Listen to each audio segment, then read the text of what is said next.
Okay, and we are ready to go.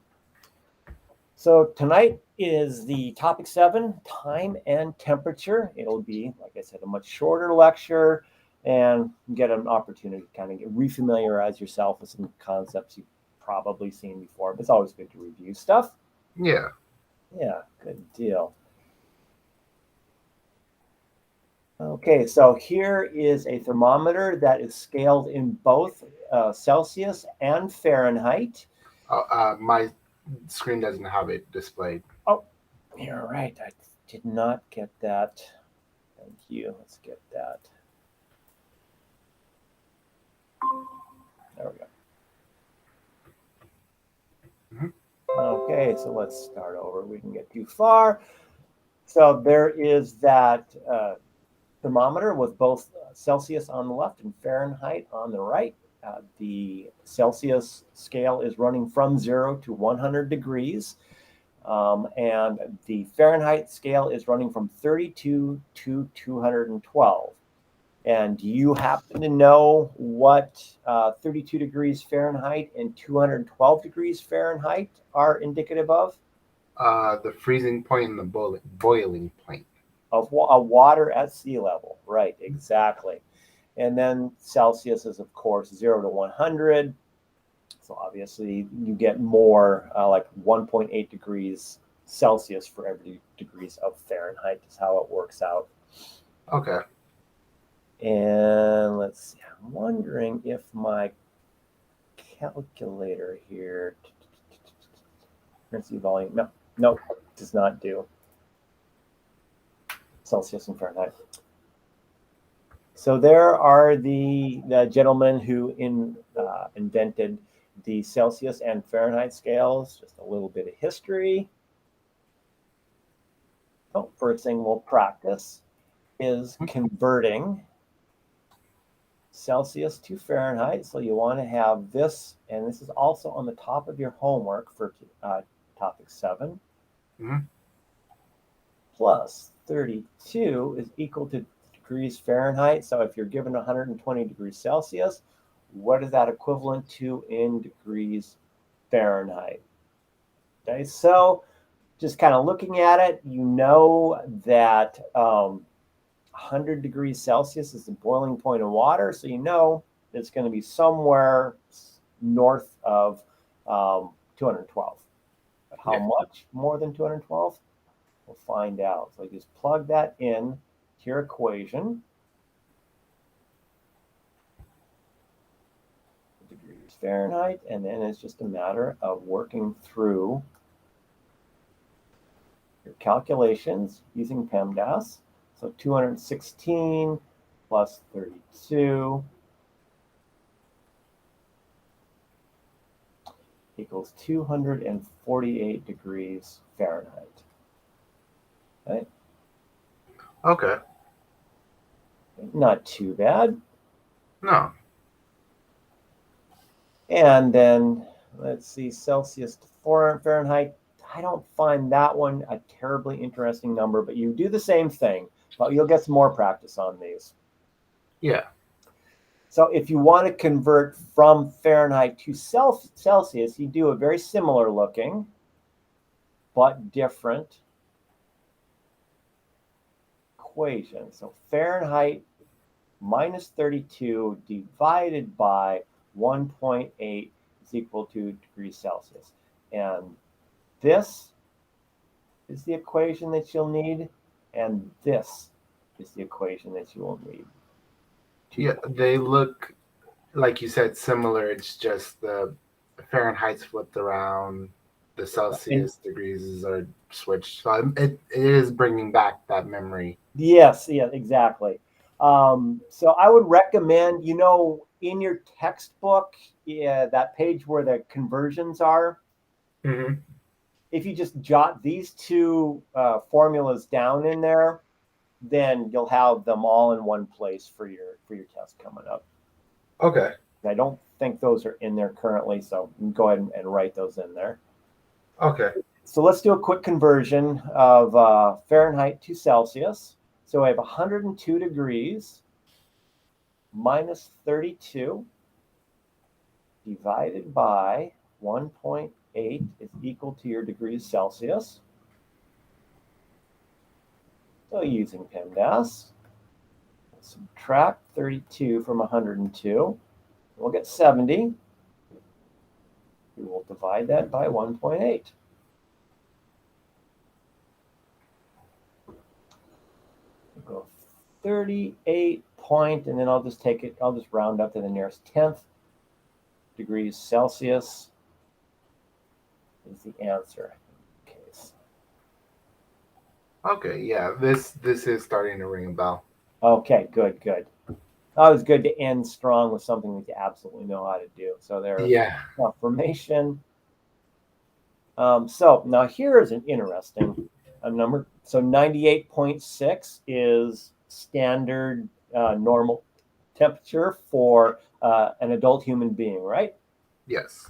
Any more than that, and you're running a fever, and anything less than that, then you're starting to get into hypothermia. So let's just plug that number in and see what we get, because this might be I always suggest that people remember this number that we're going to get for the future. And it's one that you will see with some frequency. And we'll go with 98.6 minus 32 is a 66.6. I'm going to divide that by 1.8. So normal adult temperature is 37 degrees Celsius, or 98.6 degrees Fahrenheit. Oh, okay. Now I get what my wife means, because she's French, so she's always converting over. She's all okay. So she's got the yes. So she has to do her brain has to do the opposite of what mine has to do when I'm in Europe, Yeah. or any other country for that matter. Yeah. So 37 degrees. That's how much. That's what your temperature should be if you aren't running a fever. All right. And then I should have done that. There's a minus 40. Yeah. That same in Celsius and Fahrenheit. I'm spacing on what it is at the moment, but there is an. I'll find that out. And then if you're ever asked what at what temperature something the same number in Celsius and Fahrenheit, then you'll know it. I want to say it's minus 40, but I could be off. All right. And the other thing that I do to kind of sort of do this conversion, because it's not smooth for me yet, is for every 10 degrees Celsius, it's basically 18 degrees Fahrenheit. Okay, starting at 32. Okay. So kind of get in the ballpark. So if I start at 32, and they tell me that it's 10 degrees Fahrenheit, or 10 degrees Celsius, I know that's 32 plus 18, nice round number, is 50 degrees Fahrenheit, or Celsius. My bad, I'm getting them crossed up. All right, so that one's easy to remember. So kind of a typical Seattle dreepy day, 10 degrees Celsius. Okay. Or like chill getting down around. So then if you go up to 20 degrees, you add 18 to that, you get 68. Bring it up to room temperature is about 20 degrees. So Seattle is usually 10 to 15 degrees Celsius. Yeah. In the winter. And in the summer and spring, we're getting up around 20 degrees. And then 30 degrees, we're looking at 1886. So now we're getting to, like today would be approximately 30 degrees. Yeah. And then we're getting up to hot. We're looking at 104. 96, yep, 104 degrees. So, and then you can just start cutting them by fives, go 8 degrees in between. And that's kind of how I get the conversion that I'll do in my head when I'm doing that. So, okay. So with your wife now, you'll have some idea. sort of Yeah.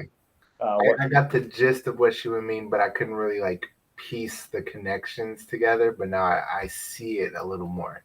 Yeah, so if you start at 32 is 0 degrees, and then for every 10 degrees, you add 18 add 18 to 32. Okay. Yeah. I guess I mean, yep. So 0 is equal to 32.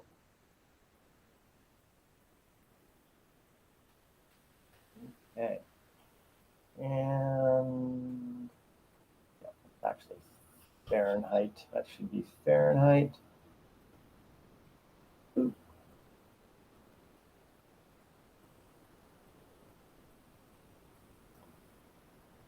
And that is all there is to it. So 37 degrees. So like kind of the take-home stuff that people will use is the 37 degrees is normal body temperature, and the 0 to 40 degree scale. I recommend you committing that to memory just for generalized usage. Okay.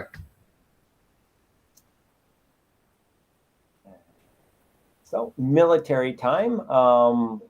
I don't know if you're familiar with the 24-hour clock Yeah. at this point. So you've done the 24-hour clock Hmm. relatively quickly. The noon is 1200. 1 in the afternoon. You add 1 to the 12, all the way back to 12 a.m. or midnight. You start back at 0 and adding 1. So the numbers are actually the same from 0 to 12 in the morning, and then you start adding 1 for each hour after noon to get you up to 11 o'clock. Yeah. Yeah, that one's not so bad, right? No, I definitely know that one. Okay, good deal. Did you have a chance to serve in the military or something, or you just got used to it? I had a lot of friends who served in the military. I have a really good friend from school who I moved up with. His family was all military, so Okay. I've been around a lot of military people. So, like your curfew is what would it be about? Yeah, I want to about say, 2300 maybe. yeah, just around. You better be home at 2300 or you're in trouble. Oh, So for the test, you'll want to be able to fill out a grid like this to be able to convert. 7 o'clock in the evening is 1900 or mhm. 7 p.m. Quarter to 10 in the morning would be 9:45 or 9:45 a.m. Of course, 1420 would be same as 2:20 p.m. And yeah, just like I said, so 22:15 was the same as 10:15 p.m. once Yeah, again. Yep. And then midnight, uh, zero. Well, 24 0, hours, 12 zero, and a.m. then Yep. 12 hour. Yeah, 0 and 12 a.m. Exactly. And that is it. Like I said, tonight's lecture, really short. yeah, So true, false, that's not going to be on the test, but they were both developed in the 1700s. No, they were about a century apart. I kind of flipped through that slide really quick. So you'll want to be able to convert. There's 212, the same as 0. And there's minus 30.